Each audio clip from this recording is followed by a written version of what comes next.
Welcome back to the Nullified Take, where we've got the TNT takes for you on the Amazing Race 33 finale. I'm your host, Chris, and I'm joined here today, as always, by Michelle. Michelle, how are you doing? Hi, doing well. It's good to do this at a different time of the day. It's Yeah. actually the middle of Saturday here for me, so it gives the American fans chance to hop on if they're around.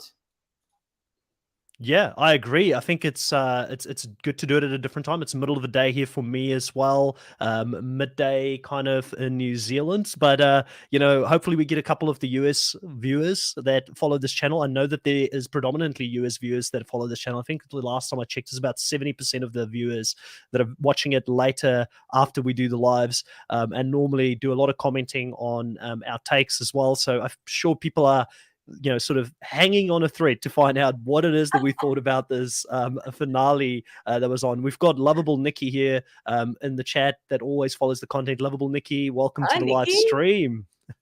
So, Michelle, we've got a new record broken here. There was a lot of talk about a potential record that was going to be broken, but the oldest couple to ever win the Amazing Race have done it. I believe prior to this, it was Chip and Kim. Yay! Loving Well it. done. I Yes, think Chip and well Kim was done. about 42 maybe, or in the early Yeah. 40s, where I don't feel like there's that big of an age difference, maybe like 3 or 4 years age difference between Mm. them.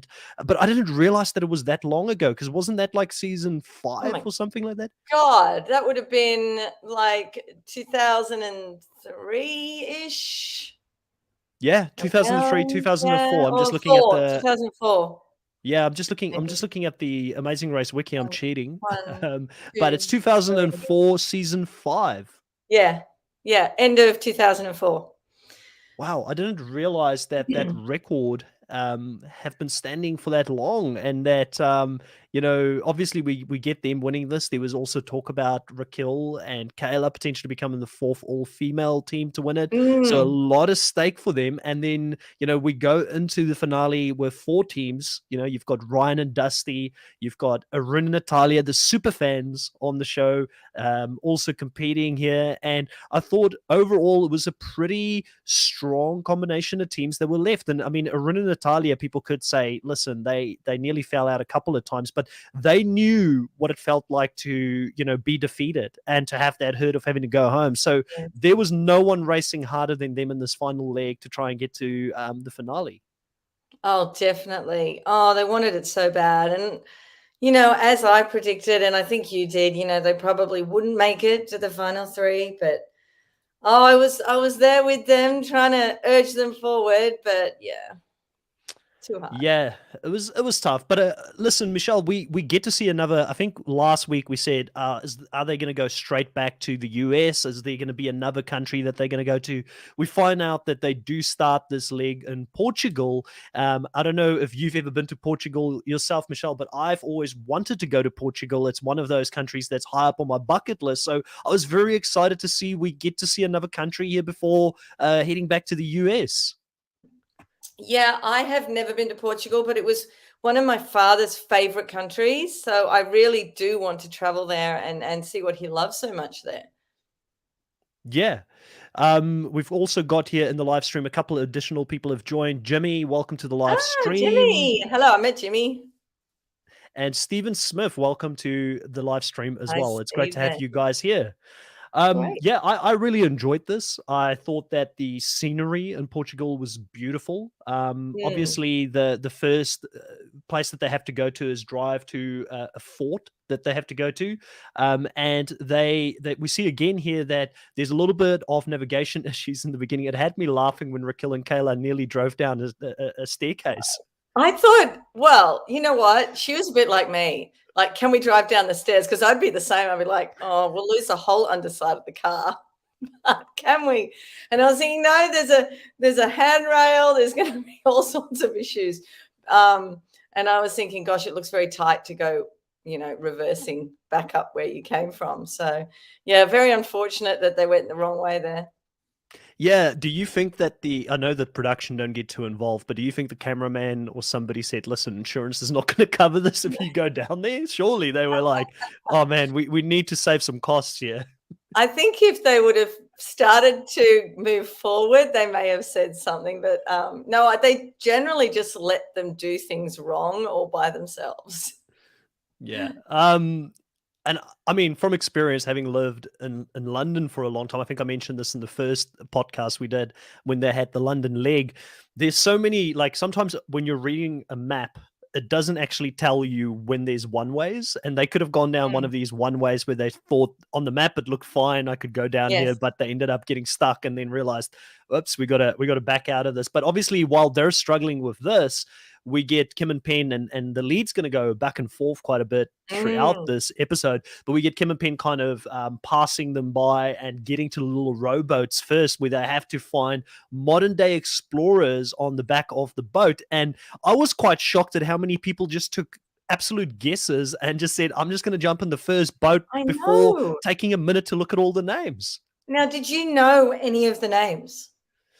To be honest with you, history was never like one of my strong suits at school. Like I was very much, business economics, math, geography. I was pretty good at. History is something that I always found names and dates. Like I mean, I get names confused all the time, and I always Mm. have people in the live stream telling me, "No, that's the real name, or that's how you pronounce it." So I probably wouldn't have been the best, but I did know Cristiano Ronaldo. I did know Vasco da Gama, and I don't know how I knew that, but I that knew was the the Gamma only as one I well. knew. Yes. And I Yeah. thought, hang on, was that year 5 I learned about that? But at least I knew. But if I couldn't get that boat, then I'd probably be like Arun and just taking anything because none of the other, even the soccer star, I didn't know him. So, Wow. You didn't know Cristiano Ronaldo? oh no, I know. Oh, wait a minute. Has there been another Ronaldo that's not Cristiano?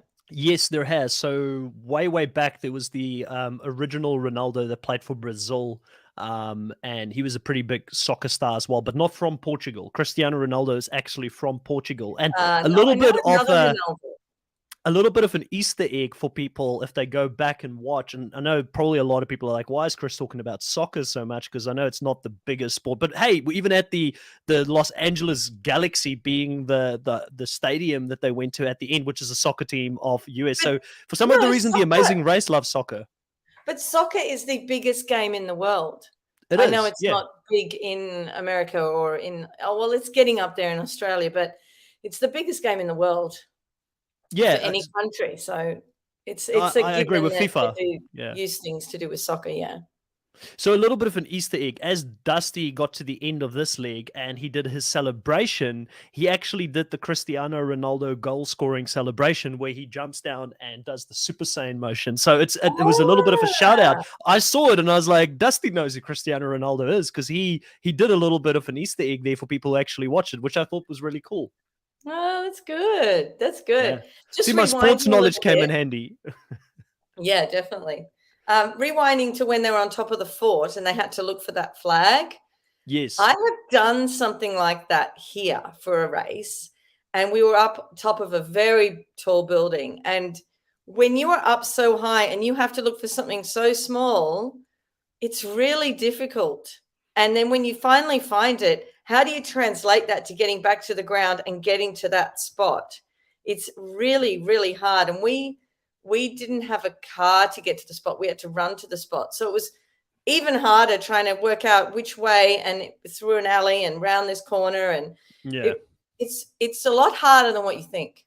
Especially when you get at ground level and you're in between buildings and things like that, and you can completely lose direction, don't know where Mm, north, west, south, or east is at.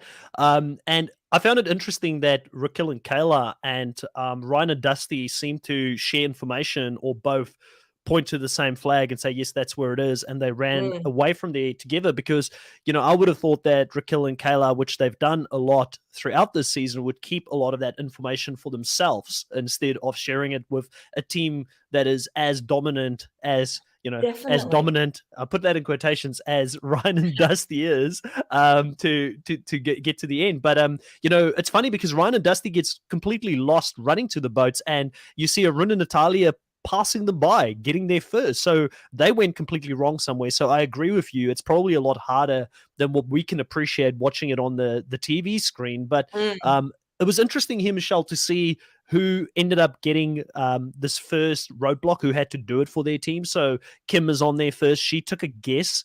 So lucky. Yes, First guess she takes, she's very right. She gets lucky. out of there. So lucky. Then you get Arun who's doing it for that team, and he's a bit lost. And I probably can't blame him. I think I would have been a bit What is lost. happening with him and rowing? I don't understand. It's tricky, but it's not that hard. Yeah, yeah. It was fun. It was funny to see. But listen,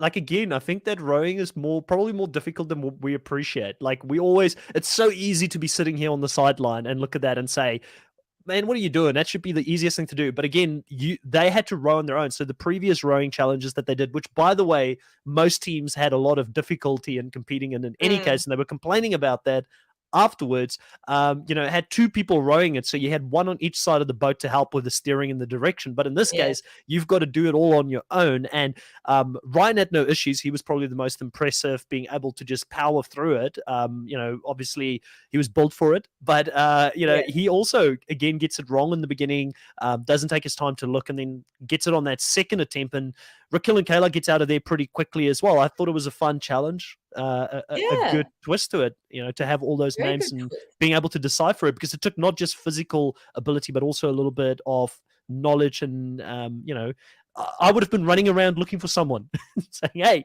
And asking them, yeah.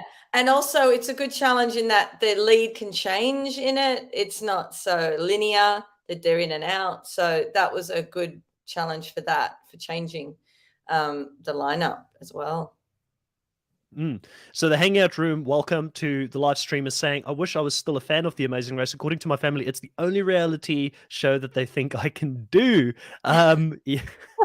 It's like the challenge. So I mean, the Amazing Race is interesting in the sense that, it's the thing that you don't think is gonna trick you up is going to trick you up. And I think that's what we're going to get to later on when we get to the finale leg, and how that completely just bowled somebody or a team out of this, the Amazing Race. Because sometimes it's the attention to detail taking a minute, and that's a big problem that I have, Michelle. Like, I always overcomplicate things, like, for myself. Yes. I don't think that it's the easiest thing. I always think, no, it's got to be a lot more difficult than this. Yeah. Well, that's what I've done on races. We've been given a clue, and it was a very straightforward clue, but I'm on Google and I'm looking up all these different things, found out something. And even the organizers said to me, how on earth did you even think like that? And I said, because I think sideways and upwards and downwards all at the same time. And if I was making a race, I would make the races do that, not something really simple. So yeah, when I was doing this race, the lead changed because I was being all complicated and not just running for the most simple thing that we had to run for. So it's really hard if your brain is different than what the organizers are. Yeah. Yeah, it's interesting. And I don't think you'd know until you're out there what you're going to be doing well and what you're going to be struggling at. But that's why I always look for teams with a good balance between, I think the best teams have got a balance, and they've got different strengths, and they bring different attributes, be it, Ryan and Dusty, Ryan being the calm one, Dusty being the one that overreacts or gets in his own head. Same with Kim and Penn to a certain degree, Kim having anxiety and Penn being the person who can talk her down. And, we'll talk about that, because I've got some real takes on that when we get to the end that I want to talk about. But, Stephen says here, and this is something that I think you could probably relate to, living in Sydney, he wouldn't be able to find a flag down there because it's a nightmare to get around even without. Yeah, it would be really hard in Sydney. Stephen, it was actually on the Gold Coast. I was up in the, is it the Q building? I can't remember what it is. Yeah, but it was very difficult when you look down and it's so far down, and the flag can be the biggest flag, like the one on the Amazing Race. It was a huge flag, but when you're up high, it's so small, and you're looking for any amount of red and yellow anywhere. And yeah, it is tricky. Now, Michelle, we get to the route info, and it's canned fish that they have to paint on a door. Now, I absolutely love the artwork. It looked amazing, but I would have hated this challenge. I famously or infamously made my teacher cry in, third grade when I painted a stick figure because she was like, it's that ugly, and I'm just not good at art. I'm not, that's not my thing. I like the performing arts. I like the performing arts. I've always been on stage performing and stuff like that. But when it comes to actually painting, that's not my thing. So I would have absolutely hated having to do this. And the attention to detail that was required on this challenge was quite complicated as well. I would have loved it. I am all for the detail. I actually, if I was there first, I would have picked the mermaid like Kim and Penn. Easy, looked quite easy compared to some of the others, and I was actually excited by it. I thought, painting challenge, and I was taken back. I meant to Google this and look it up. The one where they had to paint a door in a previous season, and I can't remember what country they were in. Why didn't I look this up? Can someone who is watching tell us? And someone, I think, went to paint the wrong door, or they were in the wrong place. Something like I that. don't even remember that, but that's horrible. Like if you're even gonna go paint the wrong door, imagine being the person living in that house, getting out and being like, "What happened to my door?" Yeah. I just went to go get some lunch, and I came back to a painted door. That would be great. That's hilarious. That's absolutely Yes. hilarious. But obviously we see here that it's funny because you can tell when Kim and Penn gets annoyed, and they got really annoyed with their handler. It's happened a few times on the Mm, race where it's almost like the paint's starting to crack, and they just want to kill someone because they really want to get out of there. And she keeps turning them back because they're missing a little bit of detail in the yes. shadowing of the actual letters. That was pretty funny to see. And I think this is a case where I think when Kim gets frustrated, Penn gets frustrated as well. And I Yeah. think that he was trying to keep this cool, but he was also struggling in He this. was So he it was shows you how doing difficult it was. well. Yeah, he was doing well trying to keep them even and not go crazy, and he was the one who kept looking at the picture and seeing what was going wrong.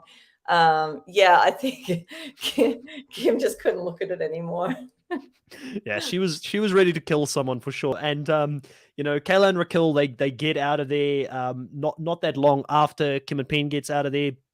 Ryan and Dusty, talk about, and this is going to be a theme for them throughout this whole finale, but it also has been a theme of their second half of the race. They just can't seem to get it right when it comes to taking their time, attention to detail. Mm, They really, I mean, have, and I'm sure there has been, but I feel like they must be one of the teams that have had the most interesting trajectory ever on the Amazing Race, starting off as one of the most dominant teams, but then just being their own worst enemy in the second half of the race. And I was really fearful for them here. I thought Aruna and Natalia was going to surpass them because they couldn't mm, find the doorknob that they needed to paint. exactly. Yeah, I thought that would happen as well, but I probably wouldn't think of painting the doorknob. Would Mm. you? Um, no, probably not. Like, I mean, I'm not gonna shade them here. I don't know if I would have. And Mm, good on Ryan for eventually. I think I wrote it down. They had 12 or 13 attempts to try and get it, and no. eventually he spotted the fact that he needed to paint that. Dusty was getting very close to losing it again. So Ryan probably had to Mm, keep that level head trying to do the challenge. But the thing that really threw me off, Michelle, is that I got semi-spoiled on Facebook. Not who won, but I saw the first sentence when I went on Facebook, because obviously it took me a day or two before I watched it, and it said, "I'm very disappointed at the outcome of the finale." And then I was like, "Oh, I don't want to read anything. What happened?" So I thought in my mind, what could have made people this upset about the outcome? Did Aruna exactly. Natalia win? Did they win? And then I was thinking maybe Aruna Natalia is going to surpass Ryan and Dusty in this specific challenge and get to the pit stop before them, because in my mind that would have been the only outcome. I love Exactly. Aruna and Natalia. They're lovely people, but they've been out of the game a few times. Yes. I would have thought that would have been a hollow.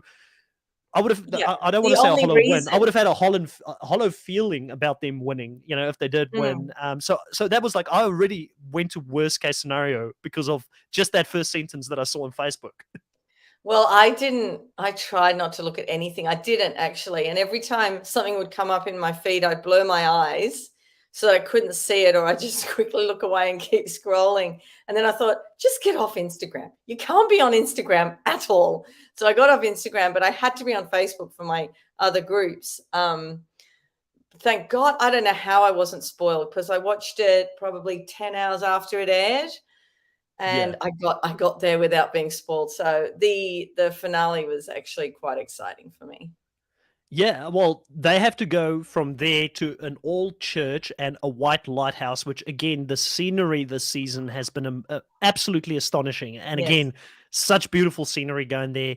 And the challenge that they have to do here before they get there, it's another roadblock. Obviously, the other person that hasn't done the first one had to go and do this roadblock. And in this case, Penn would be the first person in to go do it. They had to go and count columns in this church, beautiful church, but they were designated an area that they could stand in, which I think I don't remember if I've seen this before. I feel like I haven't seen something similar where they've got a designated area that they have to stand in. I've seen them having to Mm. count certain things that like stairs, for instance, in the past and other things. But I thought this really added to the difficulty of this challenge. And, I take my hat off to anyone that did this challenge. I think that, like Ryan even said, when you get to that shadowy part at the far end, it makes it extremely difficult and maybe even hypnotizing to try and read this. What did you think of this challenge? It looked like So torture. hard.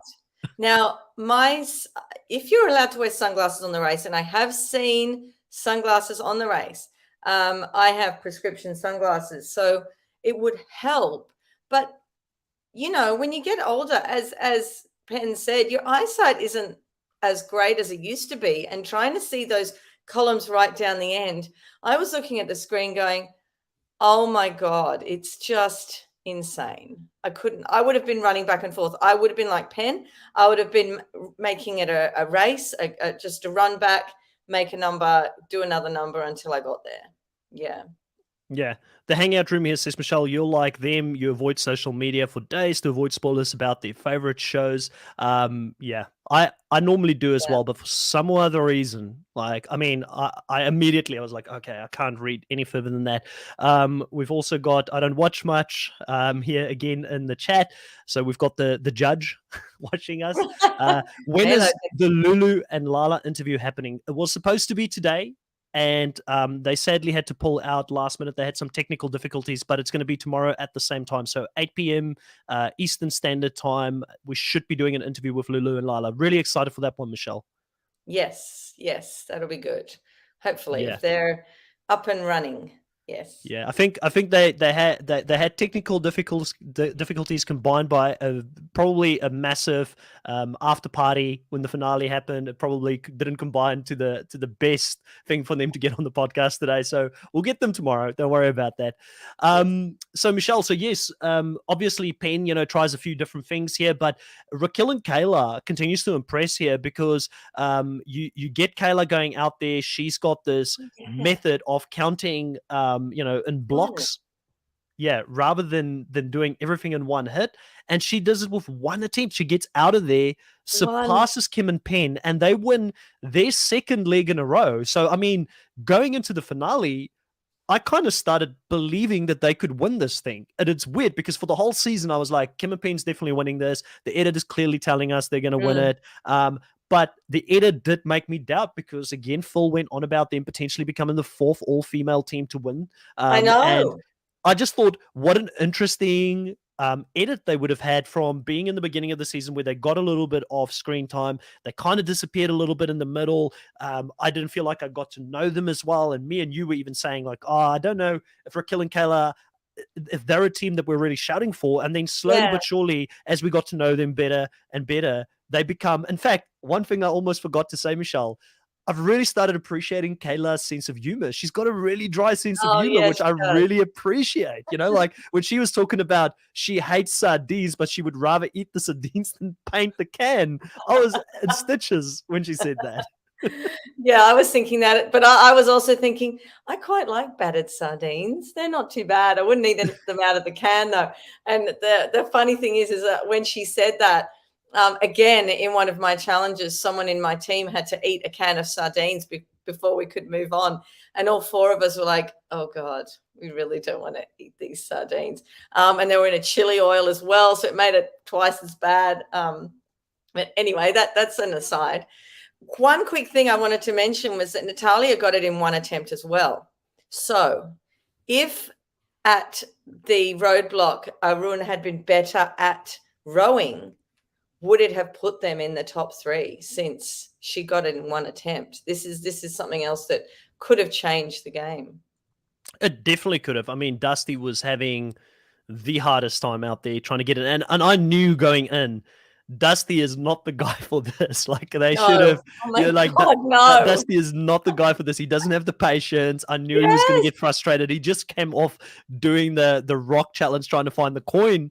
So I was very nervous for them. So it continued to play into that narrative I made up in my head of Erin and Natalia coming from behind and just blitzing past them. So I was very, very nervous for them, and also very happy when they did eventually make it into the final three, because I did feel like the strongest three teams, the three teams that deserved to be in the finale, were the three teams that got there in the end. Yeah. Yeah, that's Chris, true. Stephen has got a question here for you, Michelle. He says, "Why did Penn stand so far away from Kayla when she was given the answer, when she gave her answer to the person there that they needed to give it to?"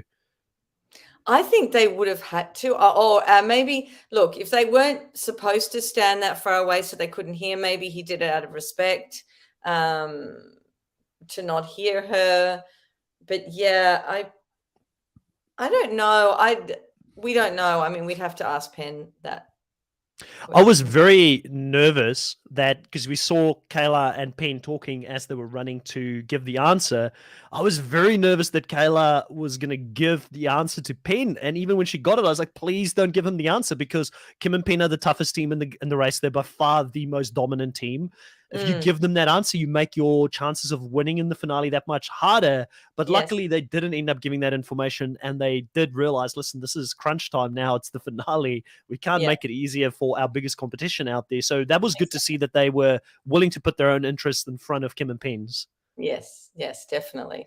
Yeah. Do you think that Kim and Penn, as the mom and dad, it kind of diffused their threat level out there quite a bit? Because, Yes. Raquel and Kayla did call them, oh, we love mom and dad. And, Yeah. and do you think that that helped a little bit with them being able to, and one of the things I did want to say is that I was really disappointed we didn't get to see a U-turn this season.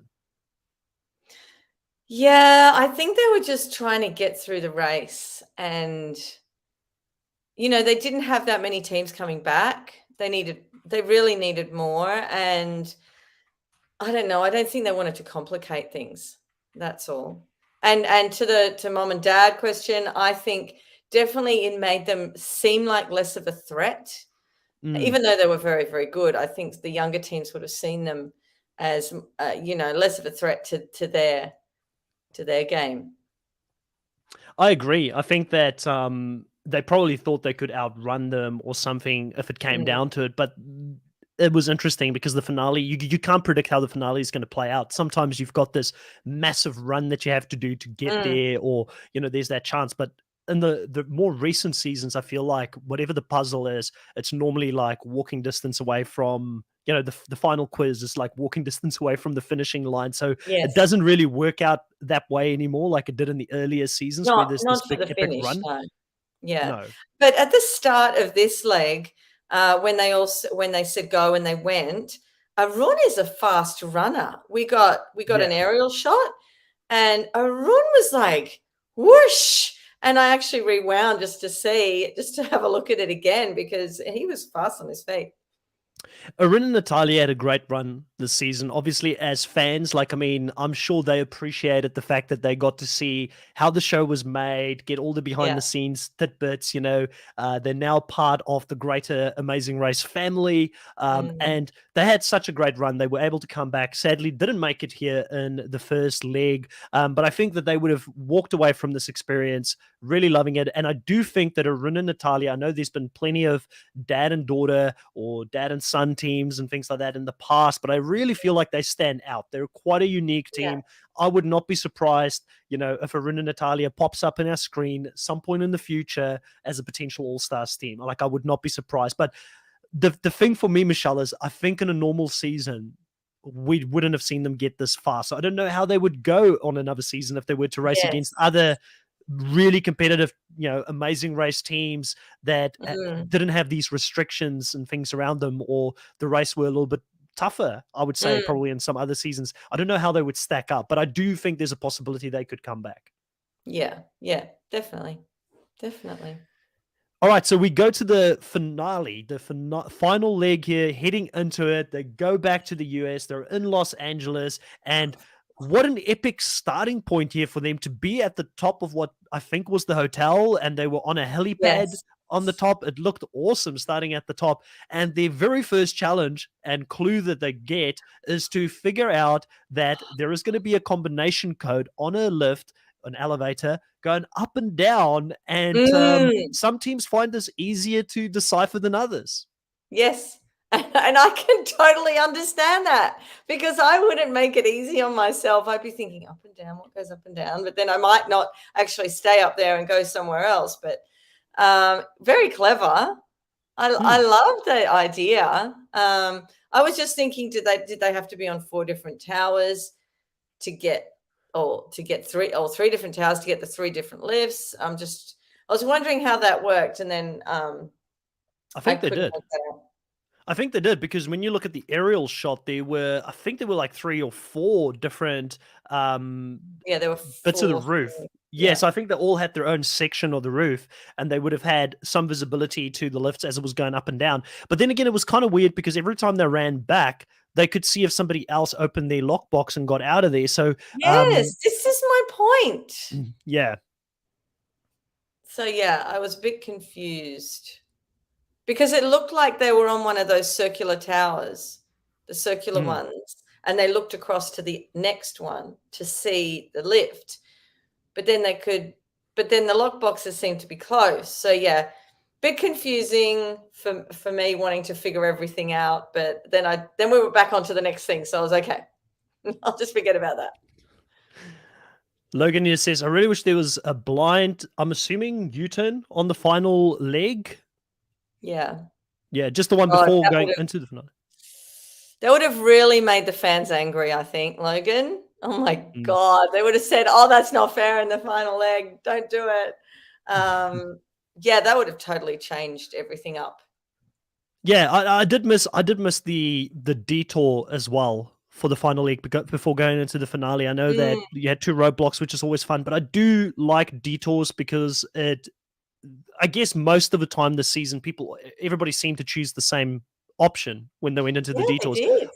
Yeah, which is interesting. But I think that sometimes on detours, if you're a smart team, you're clever, you have a lot more control in your hands in regards to what you choose to be able Mm. to make up time, for instance, as well. And we didn't get to see that either. But so W turn equals double U turn. Yeah. Oh So God, a double mm, U-turn. That would be crazy. yeah. So if Kim and Pam were coming first, you know what, Logan, they wouldn't have used it. They would have just said, we choose not to U-turn anybody. I think it wouldn't have been used. But you see, I still want to see teams like, I mean, Raquel and Kayla would have U-turned every single time they could have, and I like to Yes. see that. I like to see that cutthroatness in a team. So, Yeah. and Raquel and Kayla were ahead of Kim and Penn for quite a Mm, bit in these last couple of legs. So there would have been a good chance for them to, continue to further their own lead and get to the end. But I know U-turns are quite controversial. I don't know if I necessarily want to see it right at the end, but I do like seeing it in a season. Like I like seeing what it brings to a season. I think maybe another reason they didn't bring it in, like obviously there was some limitations this season in regards to how many different detours and challenges they could put out on a course due to some of the restrictions they had. That may have played into it. But I also think another reason they maybe didn't do it is because we've seen alliances gang up on certain individuals in the last couple of seasons, and it has meant that yeah, they had no chance. exactly. And coming back to, I think Ryan and Dusty or Raquel and Kayla would possibly have used the U-turn. I don't think Kim and Penn would have. Seeing who they are and their personalities, I really don't think they would have. Hmm. But I mean, we'd have to see that play out to make any sort of Yeah, it's tough. I mean, we could sit here and valid judgment. hypothesize, but until you're out there, racing and you get the opportunity. But I think Kim and Penn, surely they weren't feeling threatened by anyone out there. They Mm, were the team to beat. mm, Ryan and Dusty wouldn't have had the opportunity to do it because they were that far behind throughout the yes. last couple of legs. They would never have had the opportunity. But I think Raquel and Kayla, they would have been cutthroat. They would have taken that shot, Yeah. which would have made it even more badass, to be honest. Like, Yeah. I would have enjoyed seeing that happen. But obviously, this start here of the finale, doing the elevator going up and down, Ryan and Dusty really continue to not really pay attention or slow down and look around. And listen, I'm not judging them too much. Like, if I was out there, chances are, like I've already said earlier in the podcast, for those that have dropped late into this live stream, I'm not good at those kinds of things either, because I always overcomplicate things for myself. So I would have also probably been looking down at the street, who's running up and down. Like, I would have looked for signs or something. So I'm sure I would have gotten it wrong. But how do you feel about this first challenge, this first thing they've got to do, being ultimately the deciding factor in if someone's going to be able to run a good finale or not? Do you think that, if you were the producers of the show and you were putting down the challenges in the order that they were doing it in, do you think that you want to take the suspense out of the show so early on? Because for me, the suspense were gone immediately when I saw them getting stuck there, and I knew that it was going to be between Kim and Penn and Raquel and Kayla. I don't know. Look, the pinatas, there were a lot of pinatas there. So if everyone left the hotel in, well, they did. I mean, Kim and Penn and Raquel and Kayla left very, very close together, and they were at the pinatas together. They were at the soundstage together. So it didn't seem like anything was really too difficult. So yeah, the first, I don't know. I don't understand why the boys found it so hard to do the clue box at the beginning. I think it would have been a closer race if they would have got away from there. There wasn't really much of a chance to do something very, very wrong on any of the challenges to change a lead. It was always going to be quite close if the teams were close together. But I mean, anything with a combination is tricky. When you've got combination locks, you can get the wrong combination, but obviously not with this challenge, because you had the combination there. So they didn't have to work out, mathematical equations or find particular things to put the combination together. All that to do was see one lift. So I think the production crew was trying to make it easy in that they could all possibly stay close together, but it just didn't work out that way. Yeah, I felt it was, the order of it was a little bit off, and the rest of the different challenges they had to do getting into the finale here, like you said, were pretty straightforward. Against the sound room was there was a bit to that, which could have definitely made some teams stumble a bit more, and some did have a bit of difficulty going in there. But overall, I really felt underwhelmed in this finale when it came to the types of challenges we got on the way to get to the finale. I felt like it lacked that really good physical, exciting challenge, like be it jumping down a bridge. I know they've already done bungee jumping this season. Maybe they should have done something where it was like dropping out of a plane, and doing some parachuting or paragliding, like just something exciting. Like, I felt like it missed that oomph for me, like, I mean, I don't know how you felt about that, if you were happy with the way it was, but it felt pretty straightforward and easy and safe. I guess we will give them some, we'll give them a pass due to the conditions that they had around trying to get this filmed in over in the US, who have had their own struggles with everything that's been going on with the pandemic, and they probably try to keep people as safe as possible. But yeah, I felt a bit underwhelmed. I understand where you're coming from. They don't generally jump out of planes in the finale, though. That would have been cool. Imagine jumping out of a plane, right? Going to the finishing line. You're like, okay, cool. This is where you're going. You're going to jump on a plane. You're now para dropping into the finishing line. Like, it would be epic, Like, they should just get me to jump on there and design these courses for them. I'll have explosions going in the background as they're going in. Like, it'll be a full production, Michelle. I'm telling you. Like, so just, viewer ratings will go through the roof. It'll go through the roof. Instead of hitting a pinata, the pinata has to explode. Exactly. Shoot it down. They're on a major network over in the US. Surely they can, throw a little bit of cash that way, get us visually stimulated as we watch this finale as they get to the finishing line. I would have Mm. enjoyed that. I'm sure. Tell me in the live here, what do you guys think? Jumping down, paragliding into the finale, with some explosions happening as soon as the final team gets there. What do you guys think? I reckon And the explosions makes wind everything better. and the wind hits them on the way down, and they suddenly land outside the stadium. Not a good idea. Okay, so back to the pinatas. So they get to the pinatas. They have to hit 3 different pinatas. One's a taco, one's a donkey, and one is a star. They get different clues from each one of this, which will tell them where to go next. One person has to be blindfolded, and the other one has to be the caller. And you've got Penn going in as the person who's going to go hit these pinatas, and I believe it was Raquel going in as well to do this. What did you think of the choices here? Do you think that they had it the right way around for who was going to go and do the calling? I guess Kim's a bit, I'm assuming, and again, Kim, don't come at me if you ever listen to this. I guess she's a bit shorter, so she was like, I'm going to struggle to hit the pinatas. Yes. And pinatas are hard. Have you ever hit a pinata? No, I can't say I have. Like, it's not a big thing in South Africa, and I don't feel like even in New Zealand. I had a Mexican party at my house once, and we had the pinata strung up, and then the first person had a turn, and the whole pinata fell on the ground. So obviously you've got to have it strung up a lot stronger than we did. So I was imagining, if they knocked it onto the ground and they're trying to hit the ground and open up the pinata, it would have been very tricky. So we ended up holding the pinata and someone else was hitting it with a giant log. Now, this isn't the safest of things to do at a party where people have been drinking tequila. Thank God no one was really hurt by being a giant log and someone holding the pinata. But yeah, I love pinatas, especially at, kids' parties. They're all over the shop and they don't know what they're doing.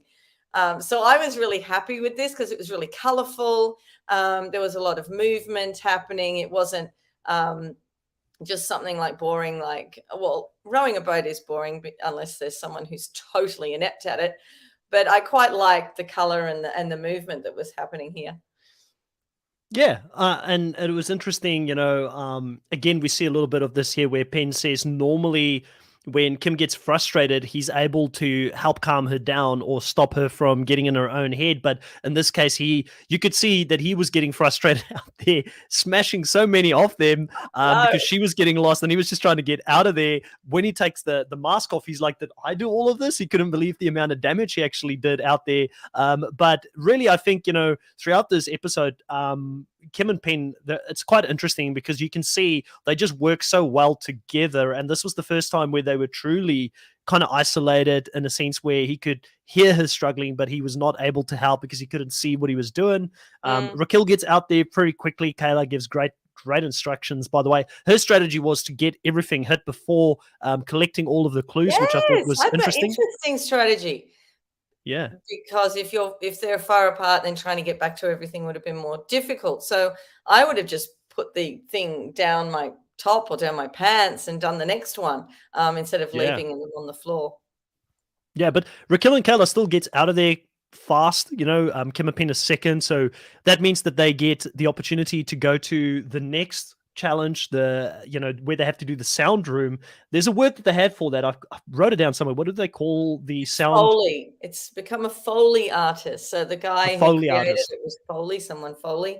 Yeah, so I'm surprised Raquel and Kayla never heard of this sort of thing that happened. I knew about it. I didn't know the name, but I knew of the art of what they do. Yeah, I knew of the art as well. And I loved the 5 things that they picked. The watermelon challenge, Marks is broken, the hay bales, running of the bulls, which is one of my favorite. I love that. And the pie fight. The pie fight didn't stand out for me at all, but it's obviously a good one to put sound effects to.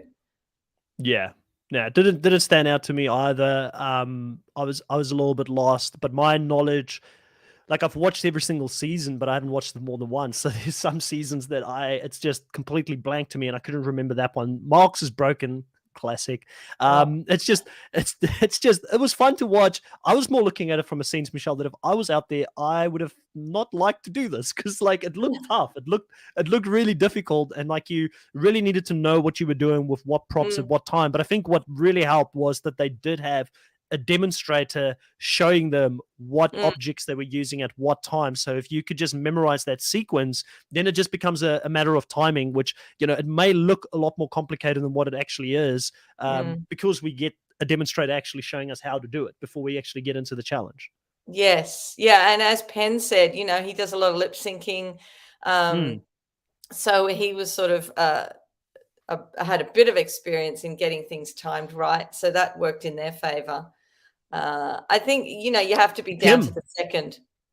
like Kim said, she follows people who do it on Instagram, and this is Yes. something that she really enjoys, and she was really into it. And immediately when they went there, I thought, they had the painting, which played into the artistic thing that Kim had some Mm, great, I guess, natural ability to be able to pick up. Then they had this, which again is a performing art, or it's a being creative yeah. again, and it just really played into Kim and Penn's strengths in this last couple. I'm not saying that the whole race was designed around them. I'm trying to say that Kim and Penn just seem to be very versatile, and a lot of the Mm, skills that they have translate really well to the Amazing Race. I mean, they even had to sing like earlier in the season when they I were in know. Scotland. So I mean, a lot of things really played into their strengths.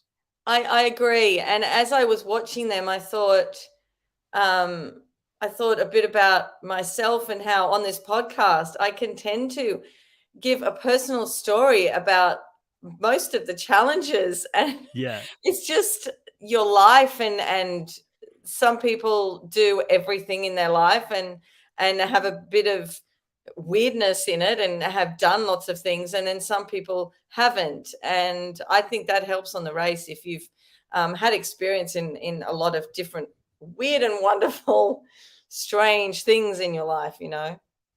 Yeah, definitely. It's a show designed for jack of all trades, master of none. I guess when you go out there, not that I'm Yeah. saying that these guys don't have a thing that they master, which is probably their YouTube channel, which is very successful, obviously. But it's interesting because Raquel and Kayla, Kayla gets really annoyed by it, and you can see this is not up Kayla's. Oh gosh, no. Not what she likes to do. She doesn't naturally gravitate towards this. Raquel does a really good job keeping her calm because we don't Mm, really see this side of Raquel and Kayla for most of the season. I think that they're normally pretty even kill, and you don't see a lot of mm. emotion. But But it's the finale. it's the finale, so a lot is at stake, and we saw that going into the finale. They were celebrating like crazy, and then at this point, they know that Kim and Penn is right up there with them. They know that this is going to play into their strengths, but they get out of there, and they, before the boys even probably gets to the pinatas. That's why I said it's so boring because they couldn't get that first thing right. They're already going to the final thing, which is going to be the Yeah. memory challenge, where they have to combine pictures and put it up against the wall, that sort of combines with the relevant clues that they get on there. And this was quite interesting because you kind of alluded to this last week on the podcast, that Kim has been talking about the fact that she kept a notebook where she's done a lot of drawing. So again, another thing that Mm, just really plays into their favor, because where most people probably wrote down details of different things, she actually did drawings of it. I know. Step up. Um, Yes. because I don't think I mean, I don't know what other people did in the past, but I never hear about drawings. I hear about notes. Yeah. And obviously it helped a lot, except for with the coins. The lollies they knew straight away. She just knew. But the coins really, gave them a hard time, gave everybody a hard time. Yeah, it was interesting because the coin was also the one that she hated the most. So I think in her mind, she just wanted to forget about that challenge. And Yeah, that's I mean, why you she just couldn't see remember it it. and you get out of there. You wouldn't pay much attention. You just see the bit of gold and you'd want to leave. Yeah, so I can't imagine she would have drawn the coin at all. So you see, for me, whenever I look at the Amazing Race, and I always say to myself, "Oh yeah, I can go there. I can do this." I mean, I think I'd be pretty decent in the Amazing Race. This again would not be my strength whatsoever. Like I remember random facts. I don't remember Yes. like images or things like that. I normally bring up the random facts where people are like, "Where did you hear that?" But I would struggle remembering this fine details, because I mean the detail even on the greeter that they had as they were running up The that hat. hill with the hat and which way it was pointed. Like I would not remember that stuff at all. Like I don't even No. remember what people like friends of mine wore 2 days ago. Like I don't pay attention to that stuff. Yeah, I guess I when know. you're, I guess the one thing I will say, Michelle, is that when you're on the race, you don't have your phone, you don't have all these Yeah, normal things that distract you from small details. That I think you probably will be more honed in because there's nothing else to take in but your surroundings exactly. and the race that you're in. This is my point. I think you'd be better if you were on it. I think you'd take Mm. more notice of everybody, especially greeters and especially anyone who's in the race that's not Phil. You'd definitely take more notice. But whether you'd remember the size of a hat, not The so shape much. of a head. I mean, Yeah. come on. It was pretty intense. Like I'm not gonna lie to you, Michelle. I looked at this and I was like, I'm intimidated as hell. Like, I don't know, like if they had that level of detail Mm, going into it, I don't know how I would do, but I would pick someone that has strengths in those areas to be on the show with me, hopefully, mm, that could carry some of those things. But like I said, maybe when you're out there on the race, it's a little bit different. But it was interesting because when they started getting things wrong, you could just see them swapping things and it got more and more wrong, which we've seen many a times in other seasons, and they're yes. overthinking it. And at one point, it really was a gamble. It was anyone's race because Raquel and Kayla had two wrong, which I believe I was the candy and the know. coin, and then I they had only the know. coin wrong. So it could have really been anyone's race. And I have to say, seeing Kim and Penn leave, the look on Raquel and Kayla's face, off defeat, I really felt sorry for them. Like, I mean, Yeah. I They're turned so around on close. these girls so much. Like they have so much heart. They played a really strong and good game. And if there was one team, like at this point, maybe two teams this point that I'd really like to see come back, like Raquel and Kayla would be up there. Mm. They'd be up there as a team. I feel like they've got it in them to be champions. Yeah, but what they didn't do when they first got there, and I thought, why aren't they doing it? Take all the tennis rackets out, put them all on the floor. Like, take Mm. them all out. Why are they doing this and putting them back? Why? Just take all of them out. It's not that hard. You can see everything then, makes life a lot easier. And then Penn and Kim did the same thing, and I'm like, oh my God, take them out of the container. Do you think there was maybe a rule to that? Like if both of them did the same I thing? don't Like you'd I you'd don't think like think common they sense would wouldn't. prevail in that scenario, but I didn't even Yeah, pick up on that. But yeah, I don't you'd think think that's they the would best have way. been told you can't take them all out of the container. I don't see why there could have been a rule like that or why Mm. there would have been a rule like that. It's just common sense. I don't think it gave anyone a leg up if they did it or didn't do it. It's just something I don't think production would have said anything about that. I mean, there were a Mm. lot of production standing around them. We got the aerial shot, and there seemed to be I think there were about 18, I counted, standing around them, waiting for them to finish the challenge. Can you imagine standing there and having all these people look at you? Not just your two, but there's What did you all think of these that? other people. What did you Yeah. think of what did you think of, Penn getting to the end and wanting to give a shout out to those that normally don't get any of the praise and those that are behind the scenes? Yes. Like, I mean, how awesome was that?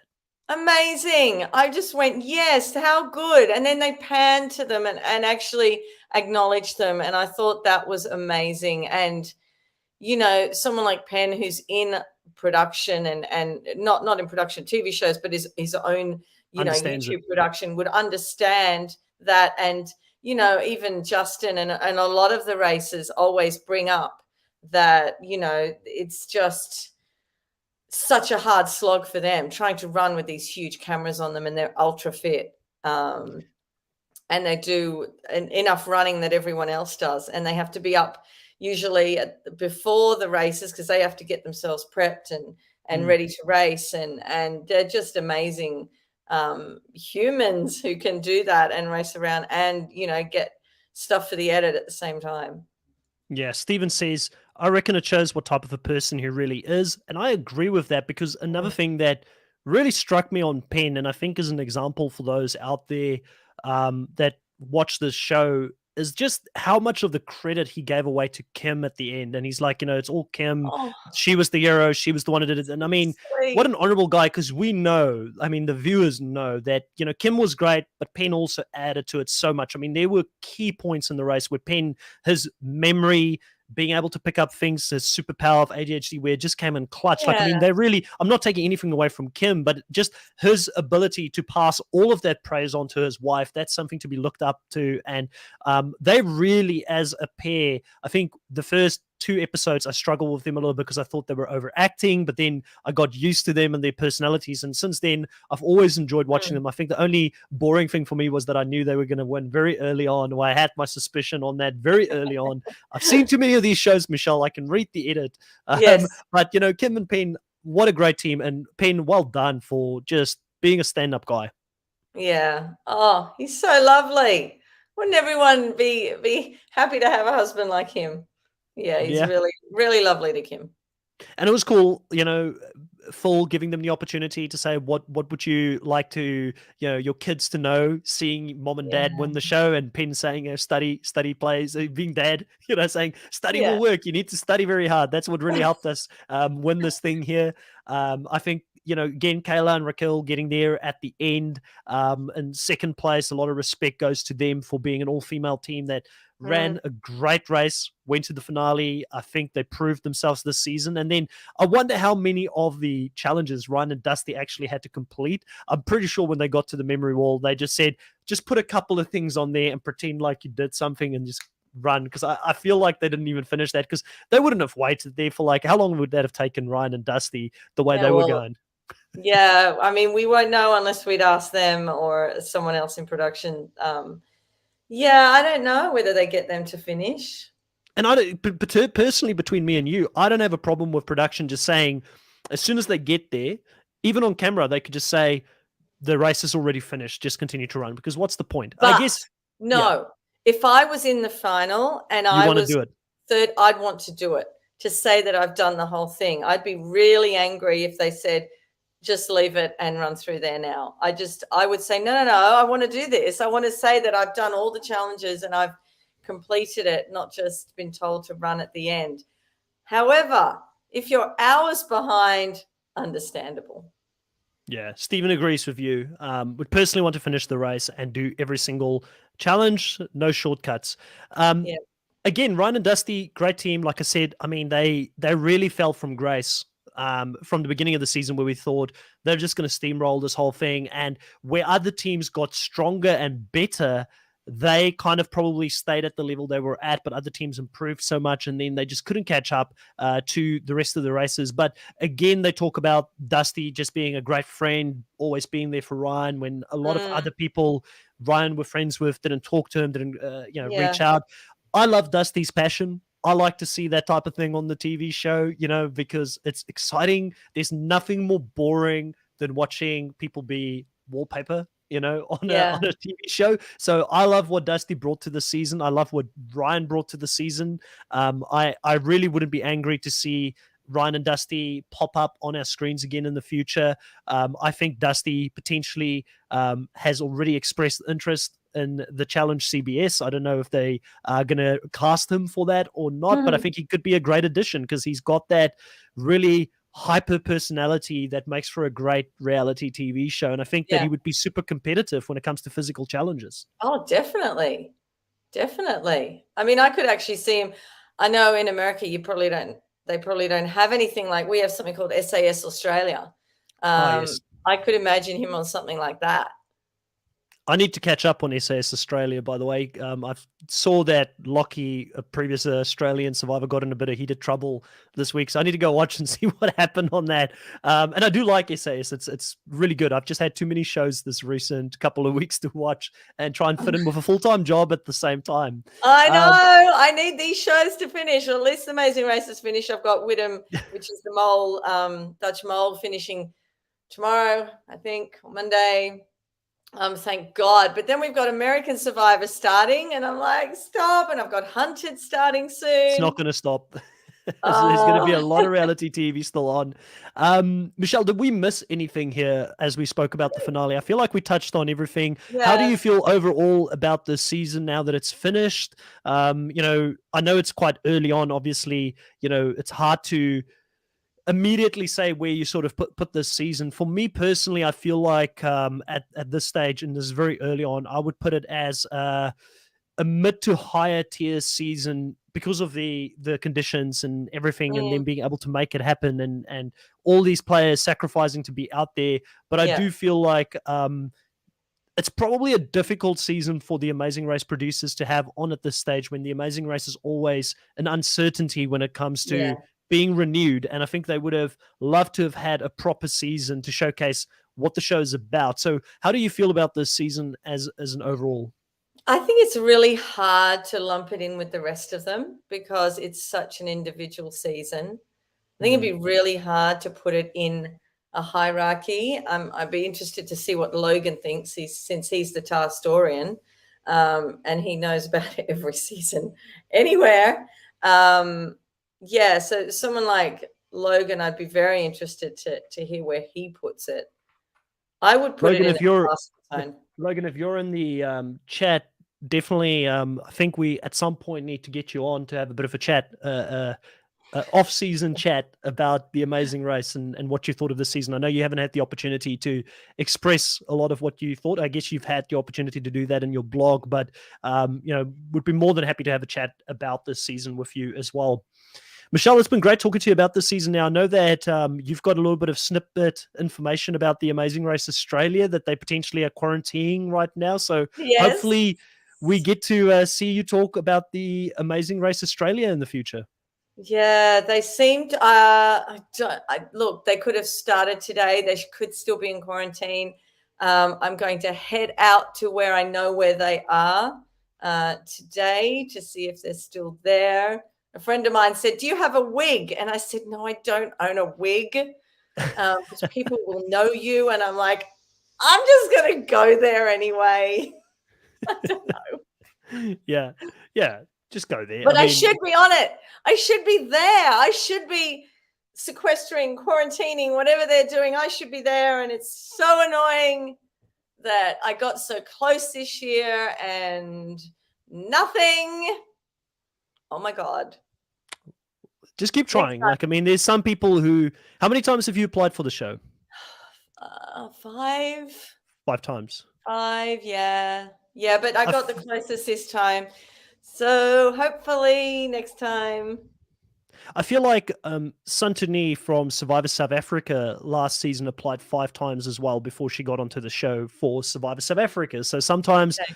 people are in that process for a long time. You get overlooked a Yep. couple of times, but I think the more and more you're out there, you're doing I just want to thank you on behalf of all the Amazing Race fans for all the hard work you do on the Amazing Race fan page on Facebook, the Amazing Race Australian fan page as well. I mean, a lot of people don't know that you also manage the Australian Survivor fan page. Like, I mean, you do so much for the community online that I hope at some point you will get that recognition, and that you do get the opportunity to jump on and do one of these shows, and hopefully by jumping on doing these kind of podcasts, getting your face out there, this adds to it where you can say, look at this, I'm even doing podcasts about the show. I'm that level of a even fan. if, You want me even on if there? the podcast isn't great, or no, you're great, but yeah, No, I you're good. think Like, I would try my never. best.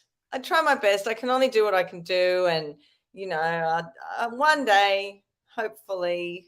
No, I'm fully confident you'll get there. And also, don't be pinned in this situation and say I'm great. Like, this is a team effort here. Like, we both add to the podcast together, and I couldn't, like, it would be no fun whatsoever to talk to myself all the time about the Amazing Race. And I've had so much fun that I've asked you to come on and do some Australian Survivor content with me as well. So for those that live in Australia or follow Australian Survivor, Michelle will be dropping in because we've had so much fun talking. We'll be talking about Australian Survivor, as well as Jake, who's been doing a lot of those recaps with me, will transition over to Survivor 42.